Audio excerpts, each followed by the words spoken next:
BJP और TMC में कोई फर्क नहीं है। आपको मालूम ही होगा कि बीजेपी जिस तरह से पूरे दुनिया में अपना गंदा राजनीति चला रहा है, इसमें कोई शक नहीं है। आज से 2014 से पहले कभी आप लोगों ने ये कभी नहीं देखा होगा कि देश में हिंदू मुसलमान बोल के किसी के लफ्ज में ये बात आता था।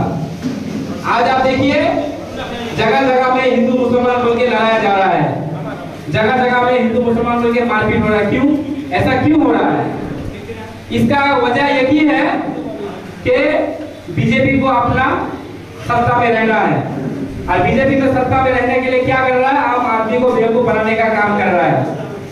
तो हम सबको ये सब जो जितना भी जो झूठे वादा है, ये सब चीज से आम जनताओं को पहले समझाना पड़ेगा कि 2014 में मोदी ने जब सरकार में आने से पहले ये वादा किया था कि हम करोड़ों करोड़ नौकरियां देंगे, हम अकाउंटों में 15 लाख रुपया करके देंगे।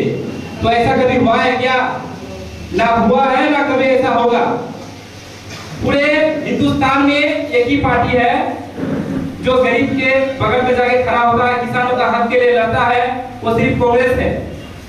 आज आप देख लीजिए राहुल गांधी जी किस तरह से पूरे हिंदुस्तानियों के लिए लड़ रहा है। इसका 1% अगर बीजेपी का अगर मोदी लड़ता तो पता चलता, ऐसा कुछ भी नहीं है।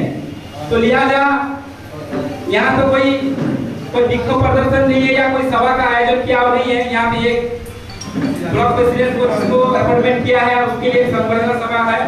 तो इसमें मैं ज्यादा कुछ नहीं बोलते हुए एक ही बात बोलूंगा कि हम लोगों को बूथ लेवल में जाके आम जनता से टच में रहना पड़ेगा, उनका दुख में, उनका सुख में, उनका साथ में रहना पड़ेगा, ताकि आने वाले दिन में ये पता चल जाए कि कांग्रेस ही एक है जो आम आदमी के पास, आम आदमी का हक के लिए, किसानों के हक के लिए लड़ रहा था।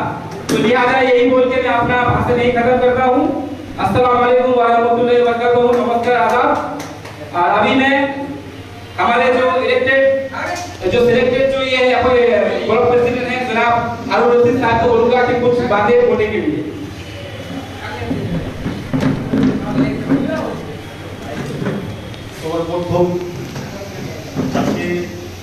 যারা এসেছে এবং যারা আসতে পারেনি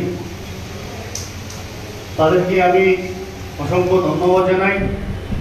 হয়তো কোনো কারণে আসতে পারিনি, আর সবাইকে আমি আসসালামু আলাইকুম, নমস্কার, আদাব জানাই। জানতে পারছেন এই ইসলামপুর ব্লকের মধ্যে যে আজকে যে ব্লক প্রেসিডেন্ট নিয়ে প্রত্যেক দিন এদিকে ওদিকে হচ্ছিল, তাই আমরা আজকে ভাবলাম আমাদের ডিস্ট্রিক্ট প্রেসিডেন্ট শ্রী মহিষ সেনগুপ্ত মহাশয় এবং জেলার জেনারেল সেক্রেটারি এবং বনপুকুরের ব্লক প্রেসিডেন্ট নসিম সাহেব এবং ডিস্ট্রিক্ট ইউথের প্রেসিডেন্ট সংসদ দা এবং ডিস্ট্রিক্ট চেয়ারম্যান আমার বন্ধু, আমার রাজনীতিকের বন্ধু মহসিন ভাই এবং আরও অন্যান্যরা আমার নিয়ে অনেক আমাদের উপর আস্থা রেখেছে, আমার উপরে আস্থা রেখেছে।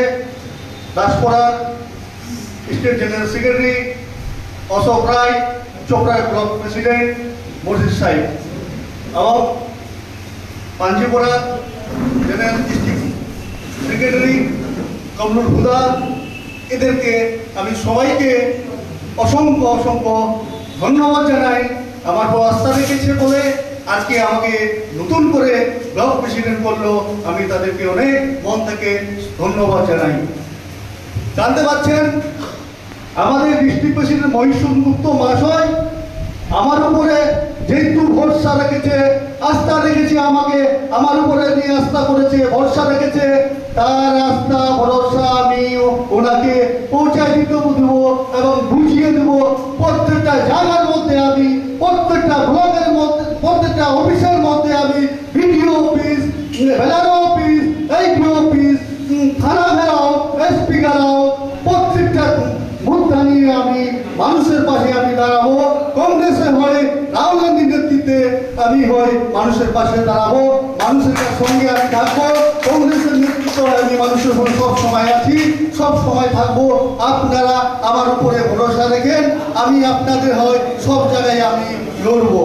আমি আজকে এখানে কোনো বক্তব্য রাখার জন্য আমি আসিনি, কোনো বক্তব্য দেওয়ার জন্য আসিনি। আমি এই বলে আমার কথা শেষ করছি। জয় হিন্দ, বন্দে মাতরম, কংগ্রেস পার্টি জিন্দাবাদ, রাহুল গান্ধী জিন্দাবাদ।